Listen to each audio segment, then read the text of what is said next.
All right, section 10.3, factoring trinomials. So trinomial specifically means there's 3 terms. Remember, if there's 4 terms, we're going to use factoring by grouping. But this method is only if there's 3 terms and the leading coefficient is 1.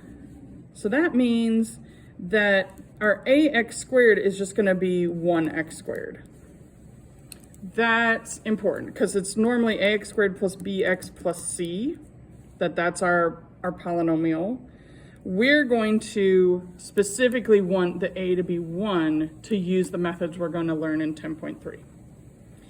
All right, so this is what it's going to look like. So we'll have x squared plus a number times x plus c, and our goal is to write it in this factored form in parentheses, like what it looks like before we do FOIL. So we're doing FOIL in reverse.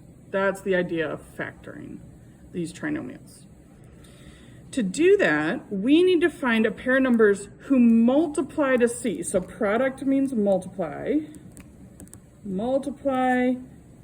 to c, and sum means add.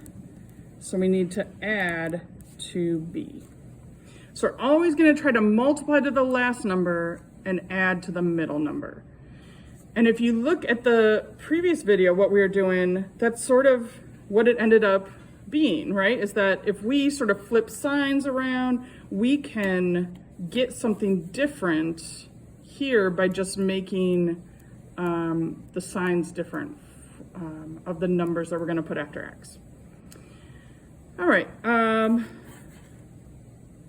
Here's a new term, prime. Prime means a polynomial that cannot be factored. So every now and then, we might find something that just can't be factored. Not everything can be divided. Right? Like a prime number is a number that can't be divided except by 1 in itself. A prime polynomial, same thing, it cannot be like factored as like dividing. All right, so let's try one of these, what this looks like. When you multiply this expression, so meaning we're using FOIL, if we're multiplying binomials, we would distribute, let's actually do it. So what I'd get, let me write it out, x plus 1 times x plus 6, x times x makes x squared, x times 6 makes plus 6x, plus 1x, and then plus 6 for 6 times 1. You can also use box method, right? That, especially when these get harder, I like the box method, but otherwise when it's just like x's and numbers, it's hopefully not too bad. But if it helps you to organize, it's the same multiplications, it's just organized differently. All right, but either way, when we simplify, when we combine these like terms or these like terms, we get x squared plus 7x plus 6. Okay, so we're going to try to undo that. And what the directions said above is that we're trying to find 2 numbers that multiply to c. So this is c, so we're always trying to multiply to the last number and add to the middle number. So what I usually do is just make a list of what multiplies to 6. So maybe the first one that might come to mind for multiplying to 6 is 2 times 3. All right, 2 times 3 is 6. That doesn't add to 7. So now we got to rack our minds. What else could multiply to 6? Well, 1 and 6 multiplies to 6. Oh, and that adds to 7. So once you find, this is what's called a factor pair,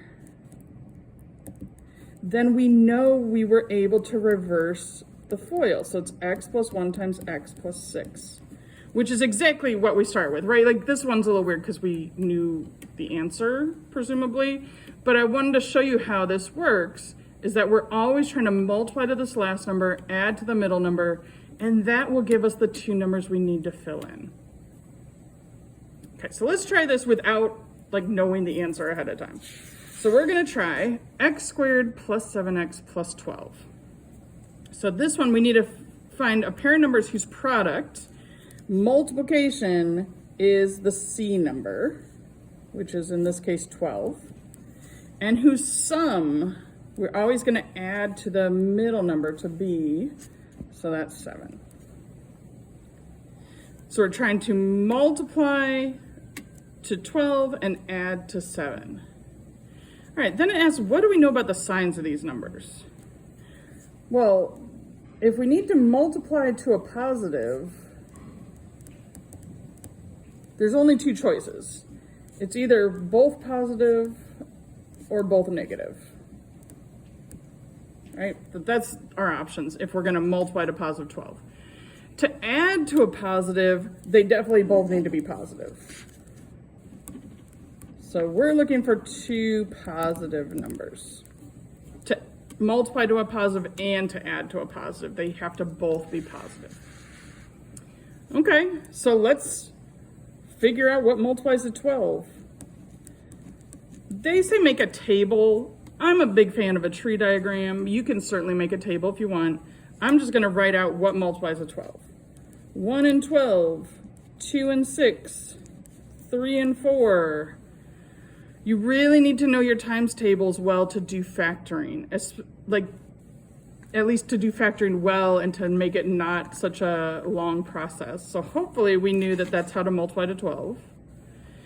And then we just look for, well, which one of these adds to 7? The ones that add to 7 are 3 and 4. So that means that x squared plus 7x plus 12 simplifies or factors to x plus 3 times x plus 4. I should mention here that it's okay if these are in the reverse order, because, you know, multiplication, 3 times 4 is the same as 4 times 3. Same with x plus 4 is the times x plus 3 is the same as x plus 3 times x plus 4. So both of these are correct answers for factoring x squared plus 7x plus 12.